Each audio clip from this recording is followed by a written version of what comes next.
static is a branch of mechanics which deals with the study of objects at rest.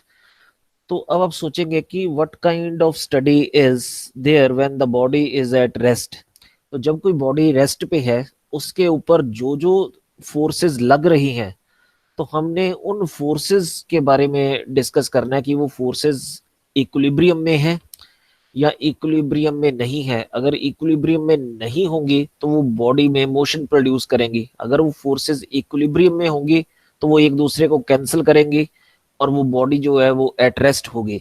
तो हमने वही forces पढ़नी है कि when a body is at rest what type of forces are acting on that body. So this study is called static. उसके बाद definition force की। what is a force? Force is the external agency which changes or tends to change the state of rest or of uniform motion along a straight line। तो force क्या चीज है? अगर मेरे पास एक ऑब्जेक्ट है, मैं अगर उस पर कुछ ऐसी चीज अप्लाई करूं which changes the position of body और tends to change the position of body, तो जो चीज मैं अप्लाई कर रहा हूं उस चीज को बोलेंगे कि फोर्स। अच्छा, अब नेक्स्ट चीज है कि the effect of force acting on a rigid body depends not only on its magnitude but also on its direction and point of application. अब अगर मैं किसी बॉडी को पुश कर रहा हूं तो मैं कितनी फोर्स से पुश कर रहा हूं, सिर्फ यही चीज इंपॉर्टेंट नहीं है।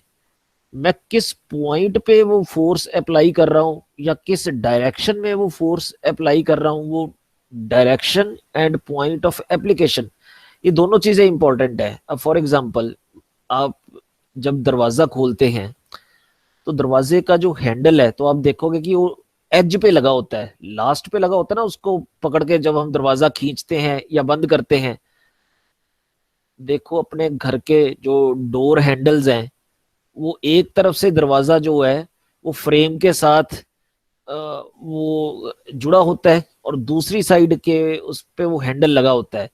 तो अगर हम हैंडल को पकड़ के दरवाजा खींचते हैं तो वो खुल जाता है। अगर मान लीजिए कि वही हैंडल एंड पे ना होके जहां पे दरवाजा कनेक्टेड होता है फ्रेम के साथ, अगर हैंडल भी उसके पास ही लगा दें तो फिर उतनी फोर्स ही लगाएं जितनी फोर्स हम पहले लगाते हैं दरवाजा खोलने में, क्या उतनी फोर्स से वो दरवाजा खुल जाएगा? वो फोर्स किस पॉइंट पे अप्लाई कर रहे हैं, एक चीज तो ये इंपॉर्टेंट है। और दूसरा, हम फोर्स किस डायरेक्शन में अप्लाई कर रहे हैं, वो डायरेक्शन भी इंपॉर्टेंट है। अब जैसे दरवाजा, फिर वही एग्जांपल लें कि अगर मैंने दरवाजा खोलना है तो अगर मैं दरवाजे को अपनी तरफ खींचूंगा हैंडल से पकड़ के तो वो इजिली खुल जाएगा। लेकिन अगर मैं हैंडल पकड़ लूं अपनी तरफ खींचने की बजाय, हैंडल को मैं लेफ्ट या राइट डायरेक्शन में मूव करने की कोशिश करूं, तो दरवाजा तो नहीं खुलने वाला, क्योंकि मैं अब हैंडल को अपनी डायरेक्शन में नहीं खींच रहा, वो हैंडल को पकड़ के लेफ्ट या राइट में फोर्स अप्लाई कर रहा हूं। It means direction of force is important, point eight which the force is being applied is important and magnitude of the force is also important. तो ये सारी चीजें इंपॉर्टेंट है। तो अभी आपको फोर्स का मतलब समझ आ गया कि it is some external agency which causes the position, which causes the change of position or which tends to change the position of a body at rest। और फिर हमने पढ़ लिया कि इसकी सिर्फ मैग्नीट्यूड ही इंपॉर्टेंट नहीं है, इसकी डायरेक्शन और the point of application is also important. उसके बाद है यूनिट ऑफ फोर्स, कि अब हम फोर्स को मेजर कैसे करेंगे। जैसे लेंथ है तो हम उसको मीटर, सेंटीमीटर, किलोमीटर में मेजर करते हैं। जब हम बात करते हैं 1 सेंटीमीटर तो हमारे माइंड में एक इमेज बन जाता है कि इतना सा होगा। जब हम बात करते हैं 1 मीटर तो हमारे माइंड में इमेज बन जाता है कि इतना लेंथ की बात हो रही है। इसी तरह फोर्स का भी कुछ यूनिट होना चाहिए, कि अगर मैं बात करूं कि 1 यूनिट फोर्स, तो आपके दिमाग में क्या इमेज बनना चाहिए कि 1 यूनिट फोर्स का क्या मतलब है। अब यूनिट के लिए ना 2 सिस्टम है, एक सीजीएस सिस्टम है, एक एमकेएस सिस्टम है। तो जो सीजीएस सिस्टम है उसमें जो लेंथ है वो सेंटीमीटर में मेजर करते हैं, मास को ग्राम्स में मेजर करते हैं, लेकिन एमकेएस सिस्टम में जो लेंथ है वो मीटर में मेजर करते हैं, और जो किसी चीज का वेट है या मास है उसको किलोग्राम्स में मेजर करते हैं। तो अब फोर्स भी सीजीएस और एमकेएस में देखेंगे कि सीजीएस में उसके यूनिट क्या है और एमकेएस में उसके यूनिट क्या है। तो कहते हैं the absolute unit of force in MKS system is Newton and is represented by N.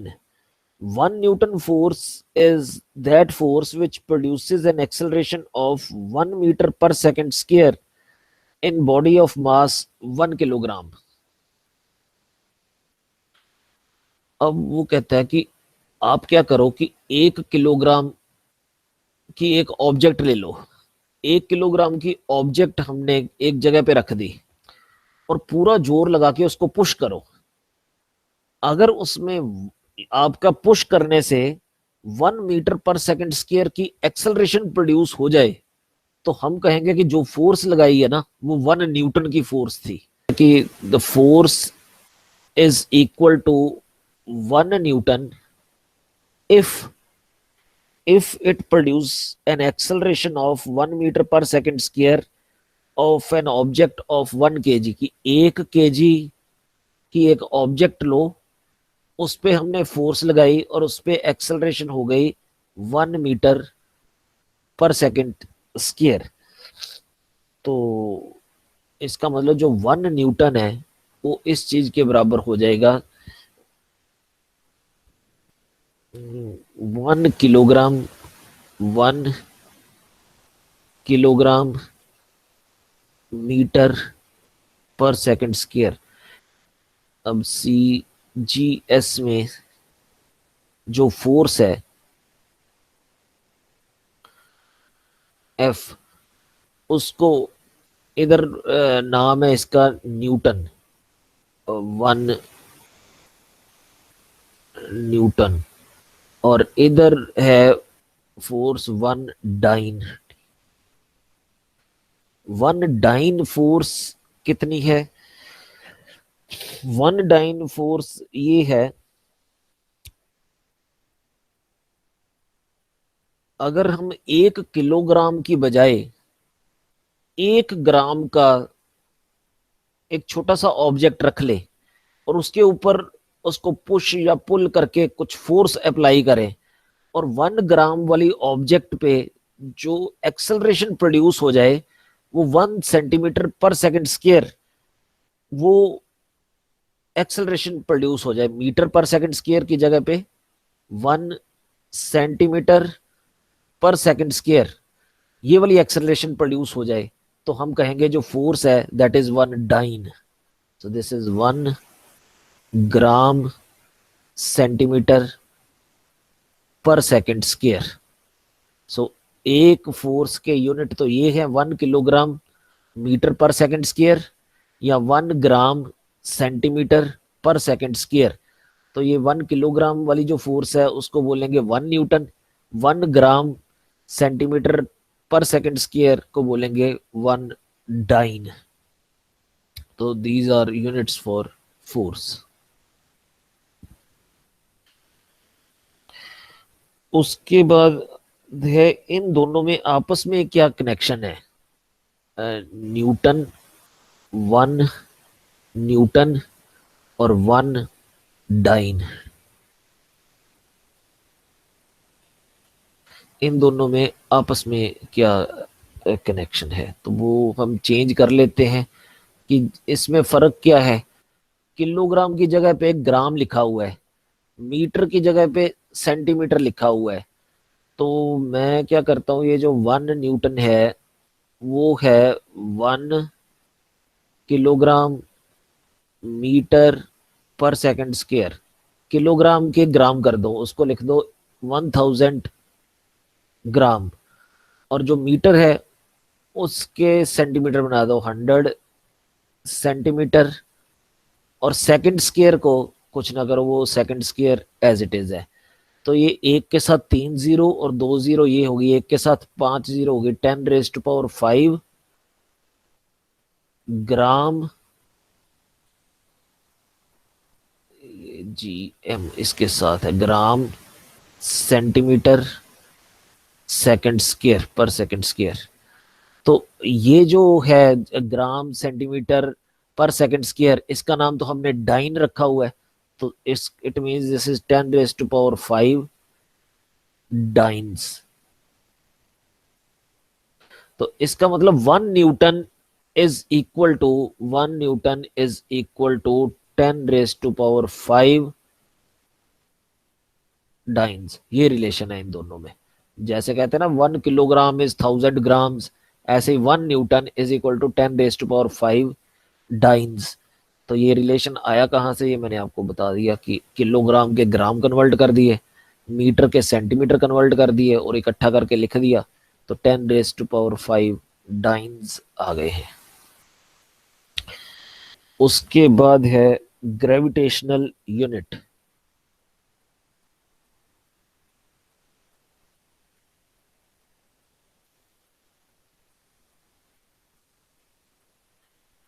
ये ग्रेविटेशनल यूनिट क्या चीज है? कहते हैं the gravitational unit of force in M K system is kilogram weight. तो अब ये भी ग्रेविटेशनल यूनिट एक है एम के एस सिस्टम और एक है C G S system. In M K S system the gravitational unit of force is kilogram weight और इधर होएगा ग्राम वेट। पर अब ये किलोग्राम वेट क्या चीज है और ग्राम वेट क्या चीज है, ये मैं अभी आपको बताता हूँ। The gravitational unit of force in MK system is kilogram weight. 1 kilogram weight force is that force which produces an acceleration of 9 meter per second square in a body of mass 1 kilogram। अब मान लीजिए मेरे पास एक object है जिसका wait है 1 kilogram.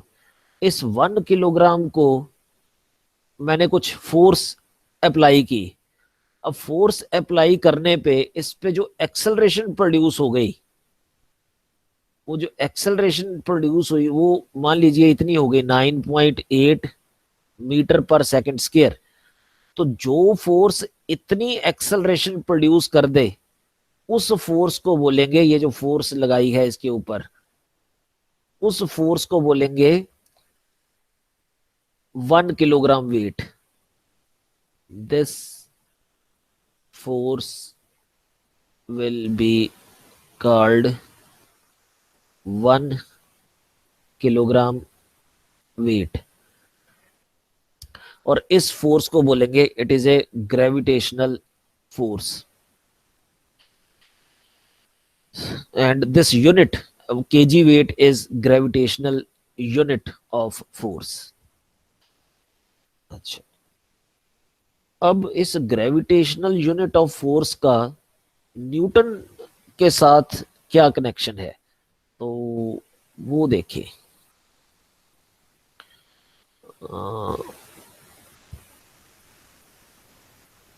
मैंने कहा है कि 1 किलोग्राम वेट, ये जो ग्रेविटेशनल फोर्स है, 1 gravitational force, this kilogram weight is equal to 1 kg and it produces acceleration of 9.8 meter per second square। So this is 9.8 metre per second square की acceleration produce कर देता है। So this thing is equal to 9.8 को बाहर रख लें तो बाकी मैं लिखूं 1 kg metre per second square. पर 1 kg metre per second square तो नाम मैंने न्यूटन का रखा था। ये देखिए, ये 1 न्यूटन किसके बराबर है, 1 kg metre per second square. तो मैं वहां पे n पुट कर देता हूं। ये जो 1 kg metre per second square है वो न्यूटन के लिए है। So 9.8 newton. इसका मतलब कि 1 kg weight 1 kg weight is 9.8 newtons. तो इधर जो ये यूनिट्स हैं ये ग्रेविटेशनल यूनिट्स हैं,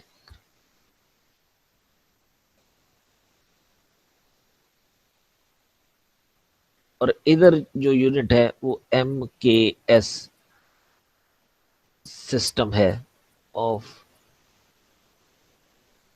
यूनिट्स है। So 1 kilogram weight is equal to 9.8 Newton.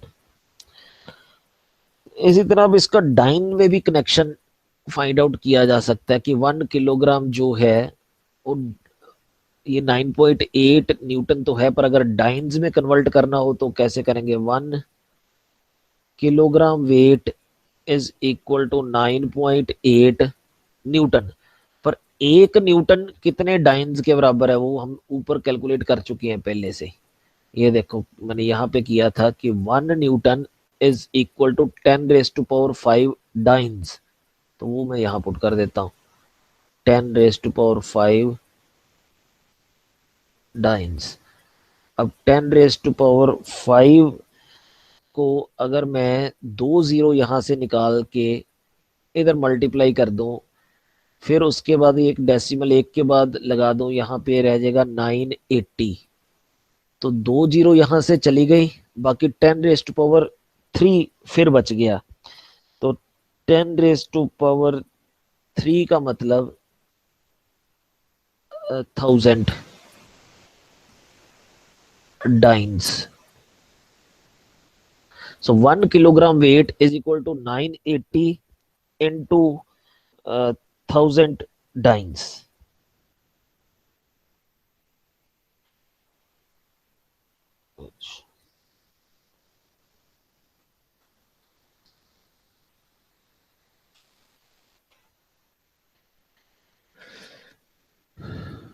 अभी कुछ क्वेश्चंस, अच्छा क्वेश्चंस से पहले थोड़े से, अब ये बताइए कि आपको यूनिट तो समझ आ गए ना। फोर्स के यूनिट्स हमने देखे हैं, क्या क्या देखे हैं। 1 newton, 1 dyne and gravitational unit 1 kilogram weight, उसको ये बोला था 1 किलोग्राम वेट। तो ये 3 यूनिट मैंने फोर्स के बताए हैं। ये MKS है, ये CGS है, और ये ग्रेविटेशनल यूनिट है। तो इन तीनों में आपस में रिलेशन भी मैंने बता दिया। अच्छा अब मैं कहता हूँ, अब जो मैं रूल्स बताने जा रहा हूँ जिससे हमारे सारे क्वेश्चंस निकलने हैं, वो आपने रूल्स याद रखने हैं। नंबर 1 रूल ये है कि अगर सरफेस प्लेन है and on plane surface some body is lying, then the force which is acting vertically downward is due to gravity। तो एक फोर्स नीचे हमेशा एक्ट करेगी उसके सेंटर ऑफ ग्रेविटी में से, और इसी फोर्स का जो रिएक्शन है वो अपवर्ड डायरेक्शन में होगा। अब मान लीजिए मेरी जो ये सरफेस है जिस पे ये ऑब्जेक्ट पड़ी है वो प्लेन होने की बजाय वो स्फेरिकल है।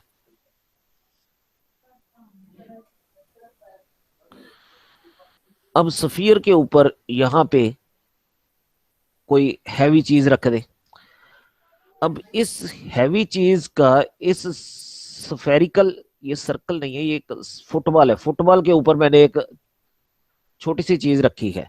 तो अगर ये इसका कुछ वेट है, then weight will be acting vertically downward due to gravity, so this is weight, इसका जो mass into gravity है। अब इसका लेना रिएक्शन। तो रिएक्शन की जो डायरेक्शन है कि इस वेट की वजह से ये जो स्फीयर है या फुटबॉल है, फुटबॉल इस ऑब्जेक्ट को पुश कर रहा है, तो पुश किस डायरेक्शन में करेगा, ये रेडियस की डायरेक्शन में, कि इस रेडियस को उसके साथ ज्वाइन कर दो, तो in this direction we shall take reaction. अब नहीं कर देना है कि ये एक्शन डाउनवर्ड है तो इसका रिएक्शन अपवर्ड होगा। तो ये आपने रूल याद रखने हैं कि अगर प्लेन है तो एक्शन भी डाउनवर्ड है, उसका रिएक्शन अपवर्ड है, मतलब दोनों वर्टिकल है। अगर मेरी ऑब्जेक्ट स्फेरिकल है, उसके ऊपर कुछ दूसरी हैवी चीज पड़ी है, उसकी ग्रेविटी की वजह से वो जो एक्शन हो रहा है, action is vertically downward but reaction is along this radius line. Third, मान लीजिए मेरे पास एक स्फेरिकल बाउल है। इस स्फेरिकल बाउल के अंदर एक रॉड पड़ी हुई है, हैवी रॉड। तो उस हैवी रॉड के जो दो एंड पॉइंट्स हैं, ये वाला और ये वाला, ये एंड पॉइंट उस मेटेलिक बॉल को नीचे की तरफ प्रेस कर रहे हैं, तो वो एक्शन है। तो इन दो पॉइंट्स पे, ये जो ए बी पॉइंट है, इन दो पॉइंट्स पे इनका कुछ रिएक्शन भी होगा। तो वो कहाँ पे होना है? सबसे पहले तो ये जो हैवी रॉड है, अर्थ अपनी ग्रेविटी के कारण इस रॉड को नीचे खींच रही है, so there is a one force in downward direction. तो वो जो फोर्स है, अगर ये मेरी रॉड यूनिफॉर्म है, यूनिफॉर्म का मतलब कि हर जगह से उसकी जो विड्थ है वो इक्वल है, और जिस तरह मटेरियल से ये बनी है वो मटेरियल की डेंसिटी भी हर जगह पे सेम है, तो यूनिफॉर्म है, तो उसके मिड पॉइंट पे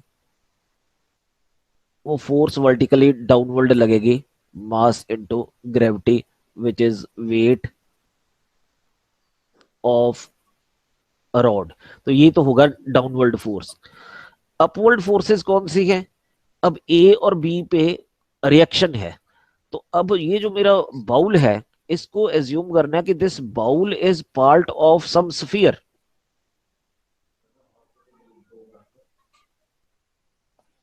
उस स्फीयर का सेंटर मान लीजिए यहां पे है, तो फिर जो रिएक्शन है ना वो इधर से पास होंगे। सो यहां पे जो रिएक्शन है,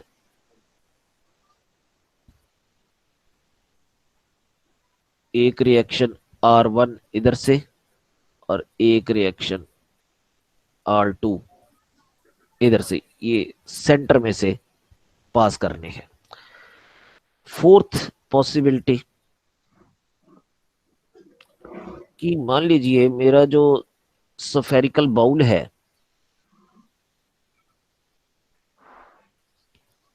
उसके बीच जो रॉड रखी हुई है, वो रॉड कुछ इस तरह से है कि आधी रॉड बाउल के इनसाइड है और आधी रॉड बाउल के आउटसाइड है।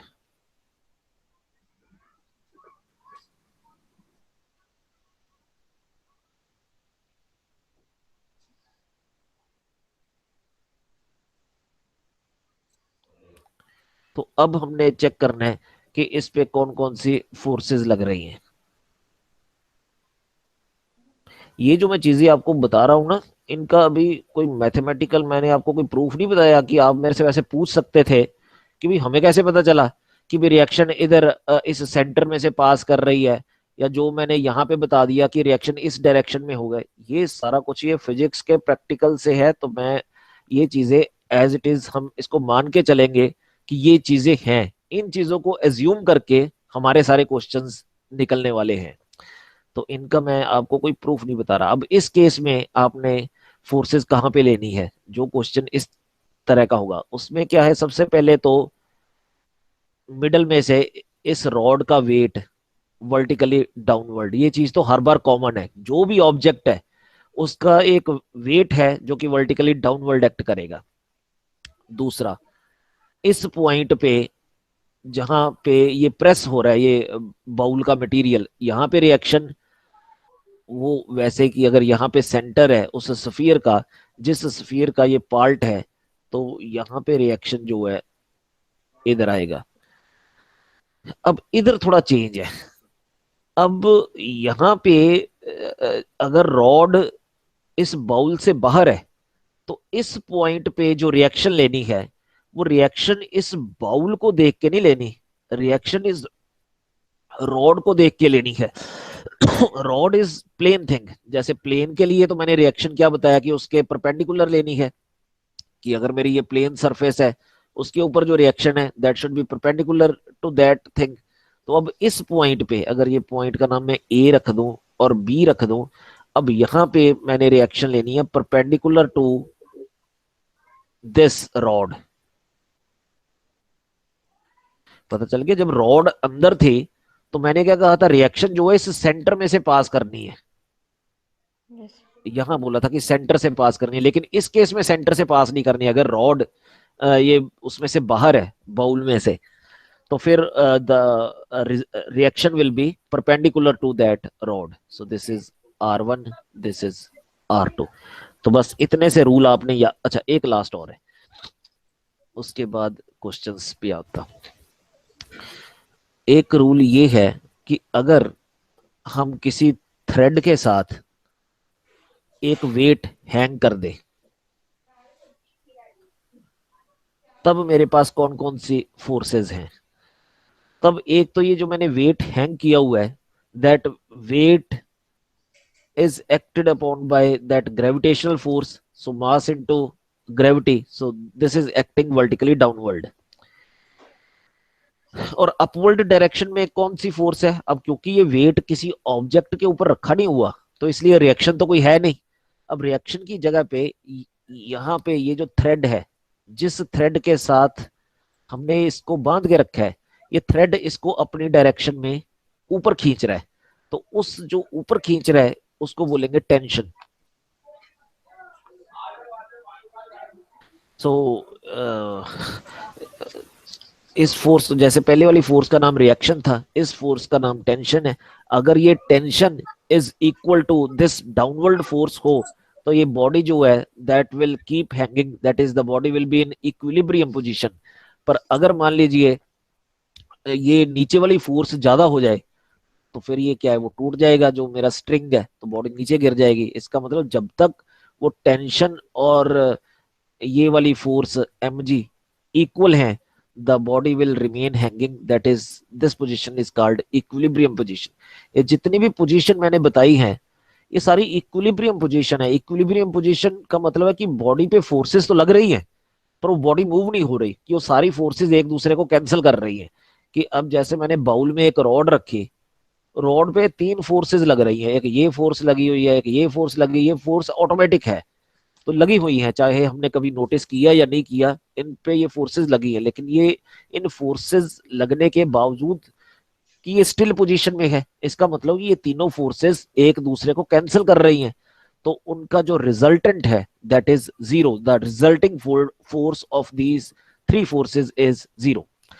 तो अभी जो हम क्वेश्चंस करने जा रहे हैं उसमें हम टेक्निक्स देखेंगे कि अगर किसी ऑब्जेक्ट पे नंबर ऑफ फोर्सेस एक्ट कर रही हैं तो how can we compute the resultant, that is the total force, the net force of all the forces acting on that particular object.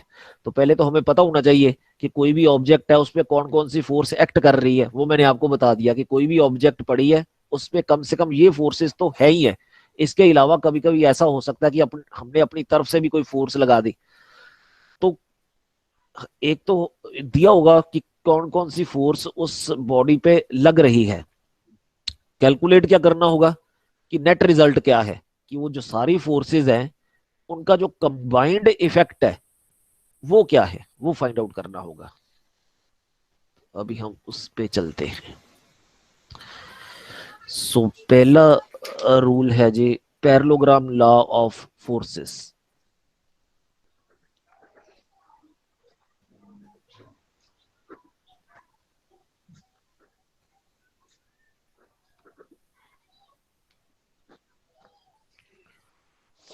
Parallelogram law of forces क्या है, वो ये कहता है suppose we have two forces P and Q acting at some point O, then the resultant of these two forces will be in the direction of diagonal of a parallelogram obtained from these two forces। तो मैंने शुरू में आपको बता दिया था, जब मैं ये लाइन ड्रा करूंगा, उस लाइन की लेंथ का मतलब ये होगा कि उस फोर्स का जो है मैग्नीट्यूड कितना है। अगर मैं लेंथ ज्यादा ड्रा करूंगा इसका मतलब मेरा मैग्नीट्यूड उस फोर्स का ज्यादा है। अगर छोटी सी लाइन ड्रा करूंगा तो इसका मतलब होगा कि बिल्कुल थोड़ी सी फोर्स अप्लाई की है। और डायरेक्शन का मतलब होगा कि किस डायरेक्शन में मैं फोर्स अप्लाई कर रहा हूं। तो इस पॉइंट पे इस डायरेक्शन में पी मैंने लेंथ ज्यादा बनाई है, तो ये इस साइड पे पी फोर्स अप्लाई कर दी, दूसरी साइड पे थोड़ी कम फोर्स अप्लाई कर दी क्यू। तो इन दोनों का जो नेट इफेक्ट है वो ये कहता है कि इनसे अगर मैं पैरेललोग्राम बना लूं, कैसे बना सकता हूं कि इसके पैरेलल एक लाइन ड्रा कर दो इधर, और इसके पैरेलल एक लाइन ड्रा कर दो इधर। तो ये मेरे पास एक पैरेललोग्राम बन गई। तो आपने अपने प्लस 2 में वेक्टर्स पढ़े होंगे। तो ये फोर्सेस जो हैं now they are just vectors, और हमें वेक्टर्स के बारे में ये पता है कि two vectors are equal if they are in same direction and are of equal magnitude.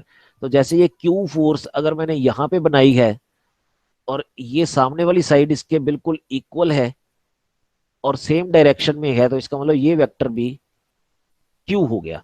तो अब थ्योरम ये कहती है कि resultant of these two forces P and Q is along the diagonal.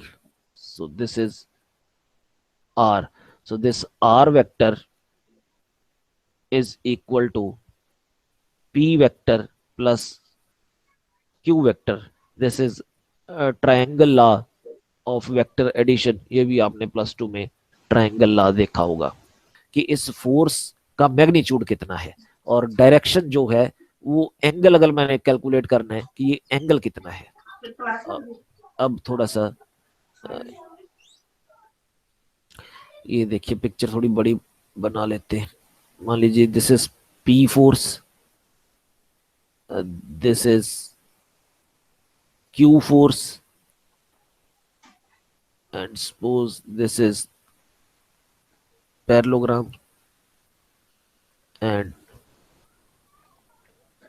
let this be diagonal r।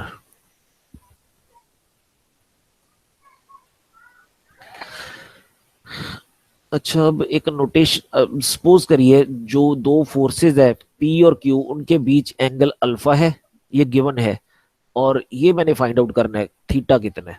तो मैं कहता हूँ ओ पॉइंट पे let two forces P and Q which are at which are acting at point O at an angle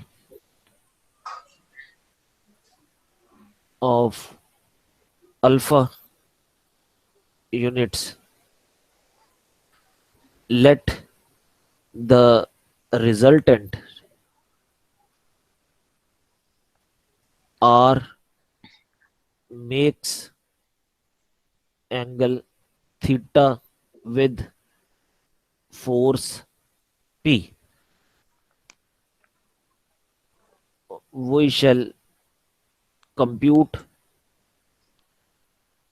magnitude of R and its direction. Direction means that is angle theta। तो अब ये चीजें calculate करने के लिए मैं ये कहता हूं कि यहाँ पे एक कोऑर्डिनेट सिस्टम डाल दो इस पिक्चर के बीच। कोऑर्डिनेट सिस्टम का मतलब किसी लाइन को हम बोल दे एक्स एक्सिस, किसी लाइन को हम बोल दें वाई एक्सिस। तो जिस डायरेक्शन में पी फोर्स है उसका नाम मैं रख लेता हूं let this line be X axis, और इसके परपेंडिकुलर लाइन का नाम मैं रख लेता हूं Y axis. So this is Y axis. और एक चीज और है नोटेशन कि जो फोर्स है पी, इसका मैग्नीट्यूड को रिप्रेजेंट करने के लिए ये फोर्स के आसपास दो लाइनें खींच दो, that is magnitude of P.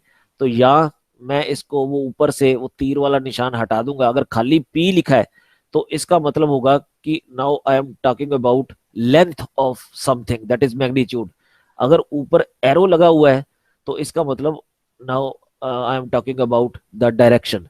So P vector is this direction, but mod P या P without arrow is length of p vector. This is length of p or magnitude of p।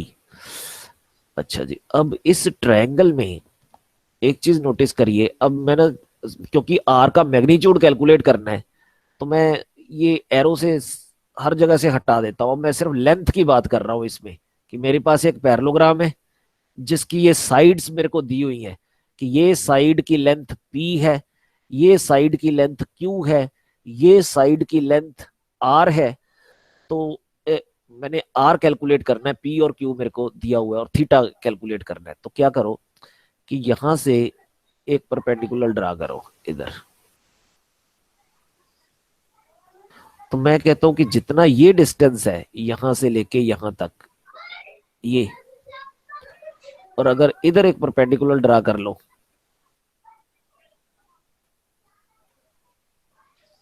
ये उतना ही distance है यहां से लेके यहां तक।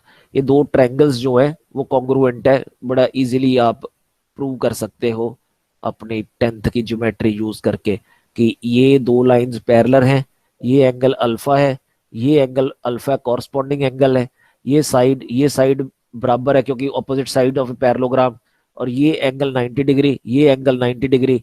तो RHS लगा के हमें पता चल सकता है कि ये दो ट्रायंगल्स कॉन्ग्रुएंट है। अब ये लेंथ कितनी है, जहां मैंने एरो लगाया है, इसको मैं ग्रीन कलर से लिखने जा रहा हूं कि ये लेंथ। अब आप इस छोटी वाली ट्रायंगल में कॉस थीटा देखिए किसके बराबर होता है। इस छोटी वाली ट्रायंगल में कॉस अल्फा, कॉस अल्फा का फार्मूला होता है बेस ओवर हाइपोटेन्यूज। तो बेस तो वो चीज है BF1H। जो मैं कैलकुलेट करना चाह रहा हूं, star over hypotenuse. Hypotenuse length जो है वो क्यू है, तो यहाँ पे क्यू आएगा। तो अब इस क्यू को इधर मल्टीप्लाई कर दो, तो जो लेंथ मैंने कंप्यूट करनी है that length is Q cos alpha. इसका मतलब यहां तक ये है क्यू कॉस अल्फा, ये वाली लेंथ। यहां तक लेंथ है पी। अब मैं ये मिटा देता हूं क्योंकि मैंने इसका काम कर लिया। पैरेललोग्राम की साइड थी पी, तो ये वाली है पी। उसके आगे यहां से लेके यहां तक जो लेंथ है that is Q cos alpha. अब ये वाली ट्रायंगल लीजिए, ये वाली राइट एंगल ट्रायंगल। इस ट्रायंगल में कॉस थीटा देखिए किसके बराबर है।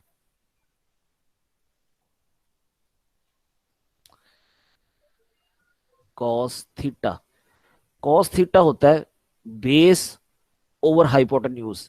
तो बेस कितना है, बेस है इसका P plus Q cos alpha, Q yes sir. Cos alpha, ये बेस है। ओवर हाइपोटेन्यूज, हाइपोटेन्यूज ये लेंथ है आर, वो हाइपोटेन्यूज इधर मैं मल्टीप्लाई कर देता हूं, this is R cos theta.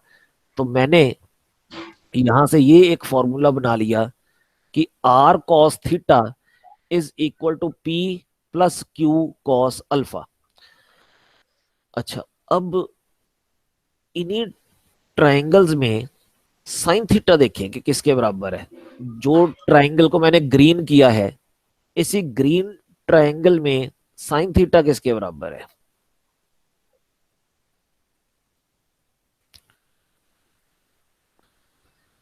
Sign theta होता है परपेंडिकुलर ओवर हाइपोटेन्यूज। पर परपेंडिकुलर के लिए पहले इस ट्रायंगल में से, इसको मैं ब्लैक करता हूं, कि इसमें से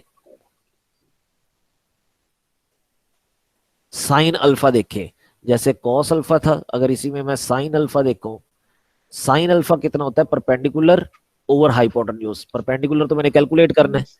डिवाइडेड बाय Yes. हाइपोटेन्यूज आना है क्यू, वो क्यू से इधर Q. मल्टीप्लाई कर देता हूँ। तो इसका मतलब ये जो अननोन चीज है, this is Q sine alpha. इसका मतलब ये जो वहां पे वर्टिकल लाइन है वो इसके बराबर ही है, तो this length is Q sine alpha. तो अब इस ग्रीन वाली ट्रायंगल में साइन थीटा की वैल्यू कितनी है, sign theta is perpendicular, that is Q sine alpha divided by hypotenuse. Hypotenuse कितना है, आर, वो आर को इधर मल्टीप्लाई कर दो। तो मैंने ये बना लिया अब दो फार्मूले, एक आर कॉस थीटा, एक आर साइन थीटा। तो मैं यहाँ पे दोबारा लिख देता हूँ, मैं कहता हूँ कि we have R cos theta is equal to P plus Q cos alpha and R sine theta is equal to P sine alpha. पहली बात तो अब दो ये फॉर्मूलों को आपने बिल्कुल याद कर लेना है कि हर क्वेश्चन में ये काम आएंगे। आर कॉस थीटा इज कैसे कैलकुलेट किया था, इस डायरेक्शन में एक पी फोर्स थी मेरे पास, और दूसरा मतलब पी का मैग्नीट्यूड लिया था, और दूसरा जो था वो Q cos Yes. Alpha Cos था। alpha. वो ये जो क्यू फोर्स थी उसकी जितनी शेडो है वो शेडो ये थी, तो इन दोनों का सम किया तो मेरे पास वो आ गया था आर कॉस थीटा।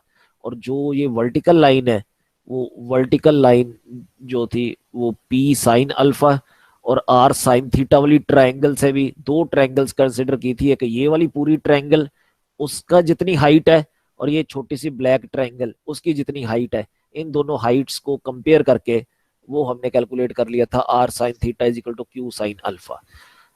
अब इनको स्केयर और ऐड कर दो। इधर जब स्केयर और ऐड करेंगे तो मेरे पास आएगा R square cos square theta plus R square sine square theta. R square common आ जाएगा, sine square theta plus cos square theta is one. So R One. Square आ जाएगा, इधर इसका स्केयर कर दो, that is P square plus Q square cos square alpha plus two P Q cos alpha plus इसका भी square किया P square sine square alpha. So this thing is equal to P square plus, अब ये Q square cos square alpha plus, ये गलत लिख दिया मैंने, क्यू साइन अल्फा था, सॉरी आपने नोटिस नहीं किया, यहाँ पे R sine theta is Q sine alpha. So this is Q sine alpha. तो अब जब मैं इसका स्केयर करूंगा तो मेरे पास आएगा यहाँ पे Q square sine alpha, Q square sine square alpha. तो इन दोनों में से क्यू स्केयर कॉमन ले लिया, तो cos square alpha plus sine square alpha one हो गया, plus One. Two P Q cos alpha. तो एक मेरा काम तो था कि मैग्नीट्यूड कैलकुलेट करना रिजल्टेंट का, वो मैंने कर दिया। So this is P square, एक फोर्स का स्केयर दूसरी फोर्स का स्केयर, दोनों का twice multiple into cosine of angle between these two forces, और उसका कर दो square root. So this is magnitude of two forces acting at a point. सो अगर P और Q दो फोर्सेस किसी पॉइंट पे एक्ट कर रही हैं तो इनका जो कॉमन रिजल्टेंट है, इसको रिजल्टेंट बोलेंगे, रिजल्टेंट का मैग्नीट्यूड ये आएगा। दूसरा था कि रिजल्टेंट की डायरेक्शन, कि ये एंगल कितना आएगा थीटा। तो वो थीटा कहां से पता चलेगा, थीटा इज, इनको डिवाइड कर दो, ये जो ऊपर दो चीजें ना R cos theta R sine theta, तो अगर मैं डिवाइड कर दूं तो आर तो कट जाएगा, तो tan theta will be equal to Q sine alpha over P plus Q cos alpha. So that will be the direction of resultant. Theta is equal to tan inverse of this thing q sin alpha over p plus q cos alpha. तो ये formula आ गया। अब मैं इस फॉर्मूले को use करके आपको कुछ क्वेश्चंस करके दिखाता हूँ कि इन फॉर्मूलों का फायदा कहाँ पे होने वाला है, कहाँ हमने ये अप्लाई करने हैं।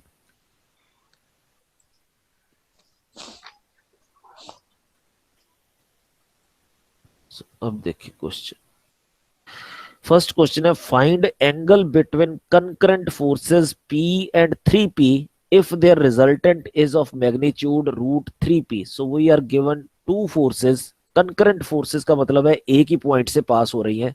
so we are given two forces P and 3P acting at a point say O। तो कहता है find the angle between these two forces. So angle is alpha which we want to find out if their resultant is of magnitude root 13p। so their resultant, this r has magnitude root 13p। तो ये दिया हुआ है, तो अब हमने alpha calculate करना है। तो अल्फा कैसे कैलकुलेट होगा, मेरे पास कौन सा फार्मूला है जिसमें अल्फा लिखा हो, ये ऊपर वाला formula R square is equal to P square plus Q square. तो मैं कहता हूं कि वही नो, रिजल्टेंट का square is equal to first force का स्केयर प्लस सेकंड फोर्स का square plus 2 p q cos alpha. तो रिजल्टेंट ये दिया हुआ है, तो रिजल्टेंट की वैल्यू लगा दो, तो ये आएगा 13 p स्केयर। और एक फोर्स P है, दूसरी Q की जगह पे 3P है, तो यहाँ 3P। पे P square plus 9P square plus 2, ये इन दोनों की जब मल्टीप्लाई करेंगे 3P स्केयर आ जाएगा into 3P square cos alpha. So this implies ये 13 और 9 और 1 10, इधर आके सब्ट्रैक्ट कर दो तो 3P स्केयर, और इससे डिवाइड कर दो ये 6P स्केयर से, ये 6P स्केयर से डिवाइड कर दिया, that is cos alpha. So this implies ये कट के 2 आ जाएगा। सो cos alpha is equal to 1/2। तो cos अल्फा 1/2 कब होता है, जब अल्फा की वैल्यू 60 डिग्री होती है। साइन 30 हाफ होता है, और जो साइन 30 की वैल्यू है वही cos 60 की वैल्यू होती है। सो अल्फा इज 60 डिग्री, तो कंप्यूट हो गया।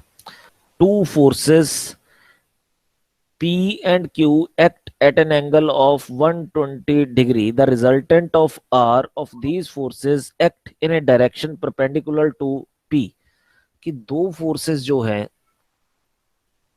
P और Q, उनके बीच का एंगल दिया हुआ है इस बार 120 डिग्री, और जो इनका रिजल्टेंट है वो भी दिया कि resultant is acting at right angle to force P। तो ये रिजल्टेंट जो R है वो इस साइड पे है, making an angle of 90 degree with P। All this thing is given. Find Q। Question है कि find Q। To forces P and Q act at an angle of 120 degree. The resultant R of these forces act in a direction perpendicular to P। Find Q। तो देखते हैं कि Q की value इसमें निकल भी सकती है कि नहीं। तो अब हमें क्या क्या चीजें दी हैं, पहले तो वो देख लें कि थीटा जो है that is angle of resultant with force P, वो दिया हुआ है 90 degree. Alpha angle between P and Q वो दिया हुआ है 120 डिग्री। तो हमने Q फाइंड आउट करना है। तो मेरे पास फॉर्मूले जो हैं जिसमें ये थीटा और अल्फा आते हो, एक फॉर्मूला तो था जिसमें थीटा आता ही नहीं, वो तो आर स्केयर वाला फॉर्मूला था कि R square is equal to P square plus Q square plus 2 PQ cos alpha. तो ये फॉर्मूला तो अभी यूज करने का फायदा नहीं है क्योंकि इसमें तो थीटा कहीं पे है नहीं। दूसरा फॉर्मूला था कि tan theta is equal to Q sine alpha over क्या था, P प्लस प्लस क्यू को Q Q cos cos alpha. Alpha. हाँ जी ये था। अब ये फॉर्मूले में थीटा भी है अल्फा भी है, वो चीजें यहाँ पुट कर दो। अगर मैं यहाँ थीटा 90 डिग्री पुट कर दूं तो टेन 90 कितना होता है,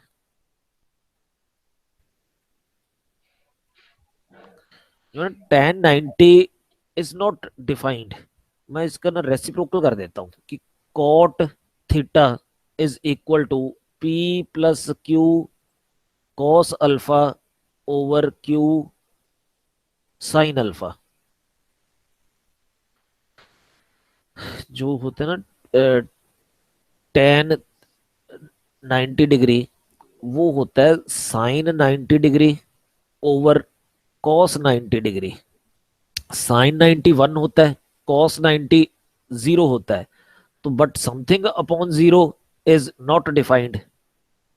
तो इसलिए मैंने बोला कि ये टेन 90 डिग्री तो डिफाइंड है नहीं। लेकिन अगर मैं इसका रेसिप्रोकल कर दूं, cot theta that is cot 90 degree that is cos 90 degree over sine 90 degree. अब कॉस 90 कितना है? Cos 90 zero, sine 91, but zero over something is zero. सो यहां पे अगर 90 पुट करता हूं तो ये चीज मेरी डिफाइंड है। So cot 90 degree is equal to zero is equal to P plus Q cos alpha की वैल्यू पुट कर दो, cos 120 degree over Q sine alpha. अब क्यू साइन अल्फा को इधर मल्टीप्लाई कर दें तो मेरे पास आ जाएगा P plus Q cos 120 degree is equal to zero. तो यहां से क्यू कंप्यूट हो जाएगा, प्रोवाइडेड कि आपको कॉस 120 की वैल्यू कंप्यूट करनी आती हो। 120 को लिख लो cos 90 plus 30, but cos 90 plus theta is minus sine theta होता है, minus sine 30। So this is minus sine 30 is 1/2। सो यहाँ पे वैल्यू आएगी -1/2। So this is P -1/2 Q is equal to zero. So this implies यहाँ से Q कितना आ जाएगा, Q is equal to 2P। तो हमने Q कंप्यूट करना था, वो P का ट्वाइस है। इसका मतलब अगर हम इस बॉडी को मूव करवाना चाहते हैं परपेंडिकुलर टू P, तो इसका मतलब इस डायरेक्शन में 2P फोर्स लगानी पड़ेगी कि जितनी फोर्स इधर लग रही है अगर उसका ट्वाइस 120 डिग्री पे अप्लाई कर दे तो बॉडी जो है ना इधर मूव हो जाएगी परपेंडिकुलर टू P। तो आज मैं यहीं स्टॉप करता हूँ, अगर किसी ने कुछ पूछना है तो मेरे से पूछ सकता है जी।